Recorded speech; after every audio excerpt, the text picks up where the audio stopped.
और आइए सीधा रुख करेंगे बेंगलुरु, जहां पे प्रधानमंत्री एक चुनावी रैली को संबोधित कर रही हैं।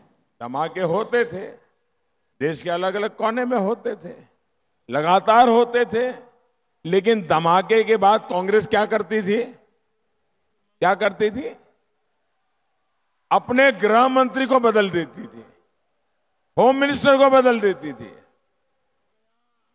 और खुद सारा मटका किसी एक पर फोड़ करके चुप होकर के बैठ जाते थे। लेकिन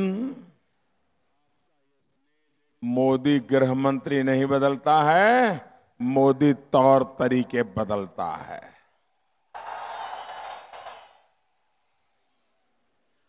लेकिन आपके इस चौकीदार ने आतंकियों के अड्डों पर सर्जिकल स्ट्राइक और एयर स्ट्राइक का कड़ा फैसला लिया। भारत की ये नई रीति और नई नीति कांग्रेस पचा नहीं पा रही है। साथियों, भारत ने स्पेस में सैटेलाइट को हिट करने की अपनी कैपेबिलिटी का टेस्ट किया और ताकत देखिए, प्रति सेकंड 10 किलोमीटर से सैटेलाइट घूम रहा था और प्रति सेकंड 10 किलोमीटर से हमारी मिसाइल जा रही थी और एक बिल्कुल 3 मिनट के भीतर भीतर हमने निशाना पार कर दिया। भाइयों,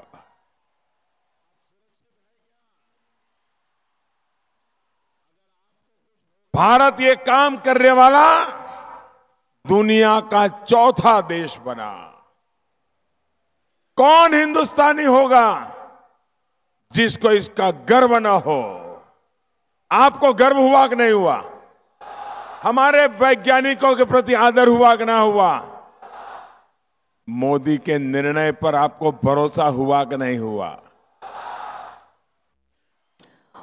और इससे पहले प्रधानमंत्री ने कर्नाटक के मंगलुरु और तमिलनाडु में भी कई जनसभाओं को संबोधित किया।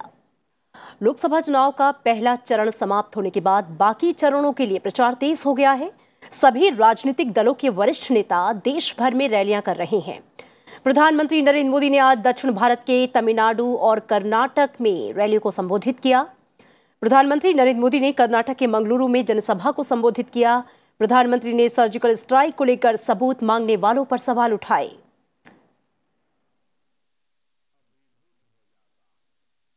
जब भारत आतंकियों को घर में घुसकर मारता है तो ये पूरी पलटन,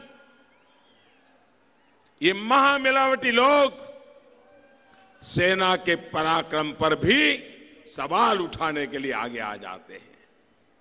ये लोग इतने नीचे गए हैं कि देश के सेनाध्यक्ष को भी गली का गुंडा कहते हैं। गली का गुंडा।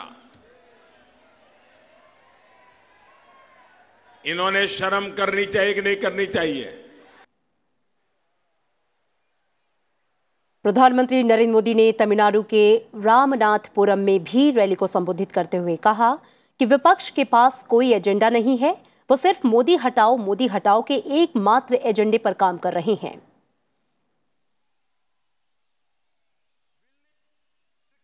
Congress, DMK and their Mahamilavat alliance had no vision for mission for the nation. Their only glue is hatred for Modi. Day and night they say one thing: remove Modi, remove Modi, remove Modi. और इससे पहले प्रधानमंत्री ने तमिलनाडु के थेनी में भी rally को संबोधित किया। रैली में प्रधानमंत्री ने कहा कि तमिलनाडु में लोगों ने डीएमके और कांग्रेस का अंत करने का मन बना लिया है। उन्होंने महागठबंधन को मिलावटी बताया।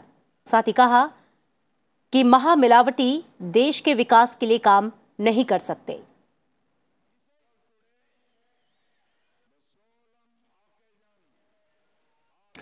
कांग्रेस अध्यक्ष राहुल गांधी ने कर्नाटक के कोलार और मैसूर में चुनावी रैली को संबोधित किया। कांग्रेस अध्यक्ष राहुल गांधी ने कहा कि कांग्रेस की सरकार गरीबों को पैसा देगी। गरीबों के खाते में हर साल 72,000 रुपए यानी कि 5 साल में 3,60,000 रुपए दिए जाएंगे।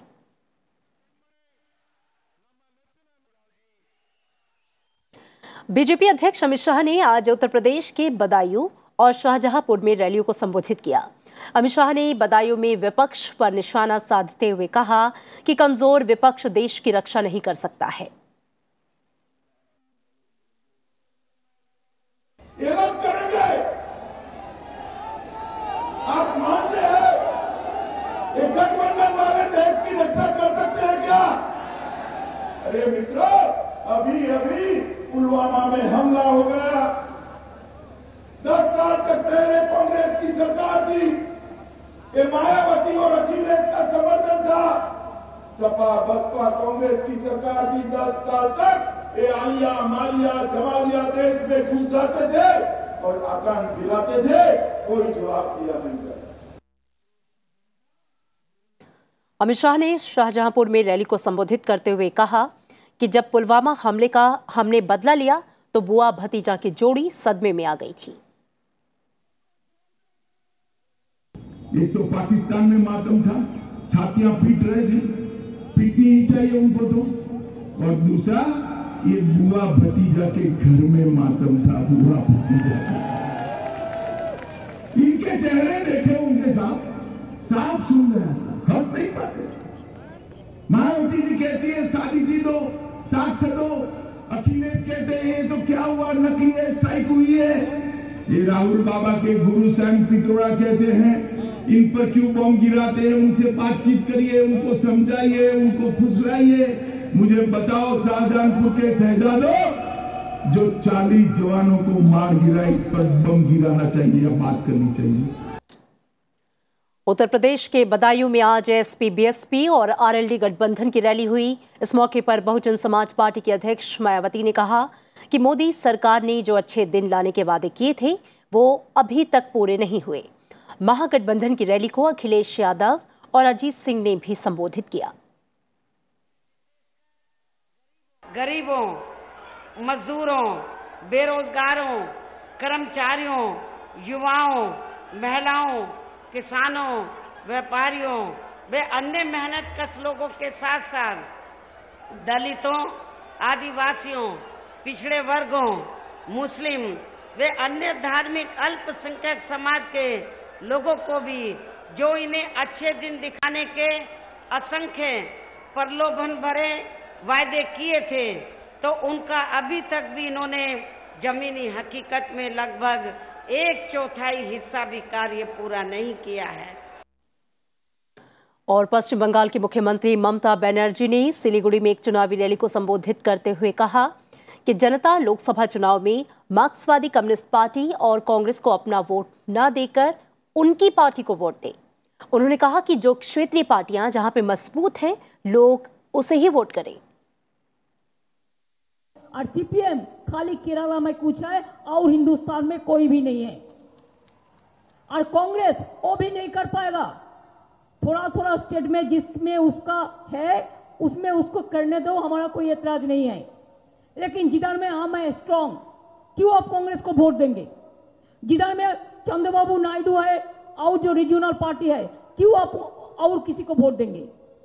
ऐसा हम चाहते हैं बिहार में लालू जी आगे बढ़े, हम चाहते हैं यूपी में मायावती जी, अखिलेश यादव, अजीत सिंह आगे बढ़े, हम चाहते हैं तमिलनाडु में जो रीजनल पार्टीज है आगे बढ़े। आंध्र प्रदेश के मुख्यमंत्री और टीडीपी प्रमुख एन चंद्रबाबू नायडू आज दिल्ली में चुनाव आयोग में शिकायत लेकर पहुंचे और उन्होंने गुरुवार को राज्य में हुए मतदान के दौरान इलेक्ट्रॉनिक वोटिंग मशीनों में गड़बड़ी के बारे में शिकायत की। चंद्रबाबू नायडू ने कहा कि उसे कम से कम 50% मतों का वीवीपैट मशीन से मिलान करना चाहिए, जिससे उसकी विश्वसनीयता बढ़ेगी। कांग्रेस ने लोकसभा चुनाव के लिए एक और लिस्ट जारी की है और इस लिस्ट में 18 उम्मीदवारों के नाम हैं। कांग्रेस ने हरियाणा के सुरक्षित अंबाला सीट से कुमारी शैलजा को टिकट दिया है, जबकि रोहतक से दीपेंद्र हुड्डा को उम्मीदवार बनाया गया है। सिरसा से अशोक तंवर को कैंडिडेट बनाया गया है। फरीदाबाद से ललित नागर और गुरुग्राम से कैप्टन अजय सिंह यादव प्रत्याशी बनाए गए हैं।